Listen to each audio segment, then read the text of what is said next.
Welcome back to the Injury Prone Fantasy Football Podcast. I'm your host, Dr. Edwin Porras, Dr. Physical Therapy Medical Analyst, FantasyPoints.com. Gracias por tus oídos. Number one, you'll notice it's just me. Recording a little bit later than usual. Jorge got the day off, and I wanted to give some time for the injury reports to come through because it's a pretty crazy week. All in all, though, we have a lot of information already in, so really it's just a matter of discussing the guys that we think are going to go or that we know are going to go. So I'll try to hit on Trevor Lawrence. I won't try, I'll do. I'll hit on Trevor Lawrence, hit on Aaron Jones, Breece Hall. We'll talk about Chris Olave, and then also some guys that are questionable. So we will jump right into it. Here's some guys that are just going to be out that we obviously already know. Jonathan Taylor, Isaiah Pacheco, who he's on IR watch. We'll see what happens. He had a surgery on his right shoulder last season, so this is the same one acting up. Doubtful is Christian Watson. Doubtful is Rashid Shaheed. Out is Dalton Schultz. Those are the big names that we know as of right now. Everybody else is truly questionable. Taysom Hill is doubtful. I don't know if I said that already. Everybody else, Trevor Lawrence, Derek Carr, Amari Cooper, those guys are kind of up in the air. I would call them truly questionable. So we'll kind of see where they land, and we will talk. And if you hear my neighbors, they are having a Christmas parade. They do this every night where they run around on golf carts, drive around on golf carts, and they do a Christmas parade. So if they do, you can hear that. I do apologize. But hey, could be worse, right? So let's get started now on Trevor Lawrence. So apparently Trevor Lawrence is going to give it a go. There's a report by Demetrius. I wish I had it in front of me. Again, professionalism, professional podcasting at its finest. But essentially what he said is that he's about 80-20 that Trevor Lawrence is going to go, and this tracks because he has been practicing. Here it is. His Twitter is at Demetrius82. He's a reporter for the Jaguars at Jax.com, and he says, I'm about 80-20 now. Lawrence will play, by the way. I think he gives it a go. I still think it's probably closer to 60-40 for me. He has been practicing, but just doing individual drills, he's been limited. I mean, Trevor Lawrence is one of the toughest dudes out there. These guys are all tough, but, man, he's played through some stuff. Here's what you need to know if you're going to play Trevor Lawrence this week.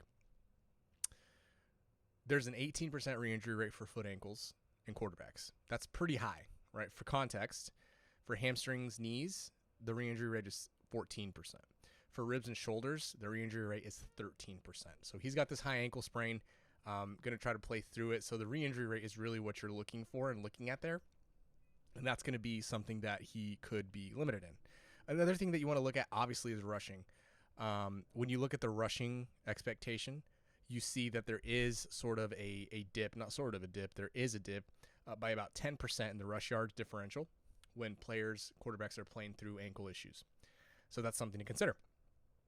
Now, the dud rate in fantasy points. So dud rate is essentially they score less 50% or less than their average fantasy points compared to the season in this one specific week. Less than 50% of the fantasy points on average. The dud rate's 14%. So he's probably not going to bottom out per se unless he has a re-injury, which is part of the issue there.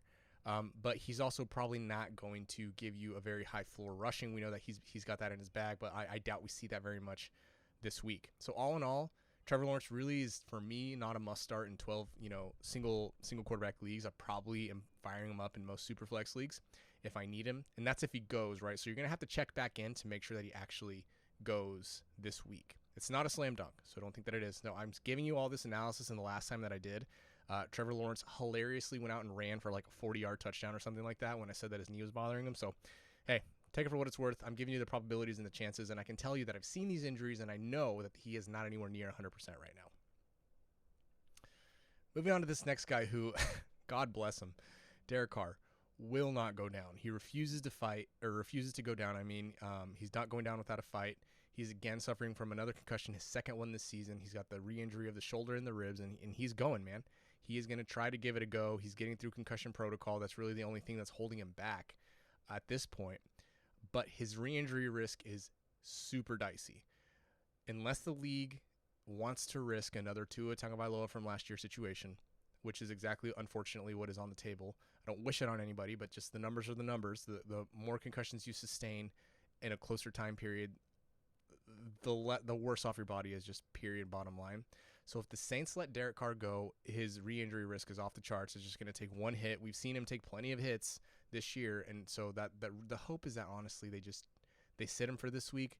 I don't know if that's what they're going to end up doing, but I really hope that they just end up sitting Derek Carr. If not, I'm probably not starting him in most leagues where I need guaranteed points, simply because that re-injury risk is always there. Moving on to a couple of running backs here. You have Breece Hall, who's coming off an ankle injury. Now, I haven't been able to identify the specific injury. I don't know if it's a lateral or a high ankle sprain, but we're going to assume it's a low ankle sprain, a lateral ankle sprain.